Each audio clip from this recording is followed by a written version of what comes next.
प्रहार जनशक्ती पक्ष मोठ्या ताकदीने आणि हिमतीने ही निवडणूक लढवणार आहे। सध्या तरी आमचा एकला चलोराचा नारा आहे। सध्या आमचे 10 उमेदवार फायनल आहेत, अनेक उमेदवार आमच्या संपर्कात आहेत, ही संख्या वाढू शकते। आज परिस्थिती अशी आहे की दुकानदार तोच आहे, दुकान तेच आहे, फक्त दुकानाची पाटी बदलली आहे। म्हणजे त्यांचा राजकीय पक्ष बदलला पण व्यक्ती तेच आहे। शहर महानगरपालिकेच्या निवडणुकीमध्ये उमेदवाराची घोषणा केली जाईल। प्रहार जनशक्ती पक्ष मोठ्या ताकदीने आणि हिमतीने ही निवडणूक लढवणार आहे। सध्या तरी आमचा एकला चलोराचा नारा आहे, पण भविष्यामध्ये जर समविचारी पक्ष सोबत येत असतील तर त्यांच्यासोबत जायची तयारी आहे। परंतु आज आणि आताच्या तारखेला आम्ही स्वतःच्या हिमतीवरच निवडणूक लढवायचं ठरवतोय। सध्या आमचे 10 उमेदवार फायनल आहेत, अनेक उमेदवार आमच्या संपर्कात आहेत, ही संख्या वाढू शकते। आपण पाहिलं असेल की आजपर्यंत जे काही परभणी शहरामध्ये आपल्याला राजकीय पक्ष दिसत आहेत, जे निवडणुकीच्या रिंगणात उतरत आहेत, हे सगळे आळीपाळीनं परभणी महानगरपालिकेवर सत्ता भोगलेले पक्ष आहेत। यांनी प्रत्येकाने परभणी शहर महानगरपालिका कशी लुटली जाईल आणि कशी संपवली जाईल यासाठीच प्रयत्न केला आहे। आज परिस्थिती अशी आहे की दुकानदार तोच आहे, दुकान तेच आहे, फक्त दुकानाची पाटी बदलली आहे।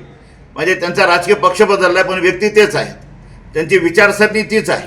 म्हणजे आजपर्यंत तुम्ही एका वेगळ्या दुकानाच्या नावाने लूटमार केली, उद्या दुसऱ्या दुकानाच्या नावाने लूटमार करणार, पण परभणी शहर महानगरपालिका लूटमार करण्यासाठीच हे सगळे पक्ष एकत्र आलेले आहेत आणि आपापल्या पद्धतीनं विकासाच्या गप्पा करून निवडणूक लढवायचा प्रयत्न करत आहेत। या निवडणुकीमध्ये मोठ्या प्रमाणावर पैशाचा वापर केला जाणार आहे, आम्हाला माहिती आहे। धनशक्ती विरुद्ध जनशक्ती म्हणून आम्ही आज प्रहार जनशक्ती पक्षाच्या माध्यमातून आम्ही एक प्रामाणिक आणि जनतेची सेवा करणारे उमेदवार पुढे आणतोय।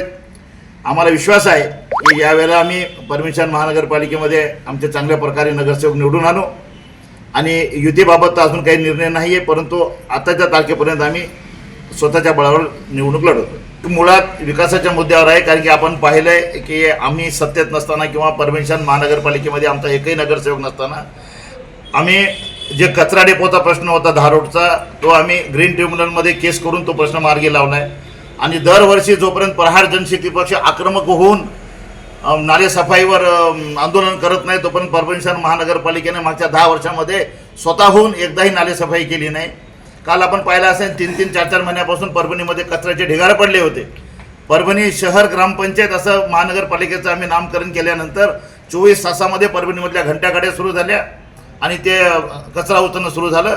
याचं श्रेय घेण्याचा प्रयत्न माननीय नामदार पालकमंत्री महोदयांनी केला। त्यांनी रात्री एक व्हिडिओ जारी केला की आयुक्तांना सांगितलं की तुम्ही कचरा उचला 2 दिवसाच्या आत, परंतु जर तुमच्या फोनवर जर आयुक्तांनी कचरा उचलला असता तर मागच्या 3 महिन्यापासून जो परभणी शहरामध्ये कचरा तुंबलेला होता तो का नाही उचलला गेला। म्हणजे एकंदरीमध्ये तू रडल्यासारखं कर, मी मारल्यासारखं करतो, रस्त्यावर उतरायचं नाही, आंदोलन करायचं नाही, जनतेचे प्रश्न हाताळायचे नाही, AC मध्ये बसून काहीतरी व्हिडिओ बनवायचे आणि श्रेय घ्यायचं आहे।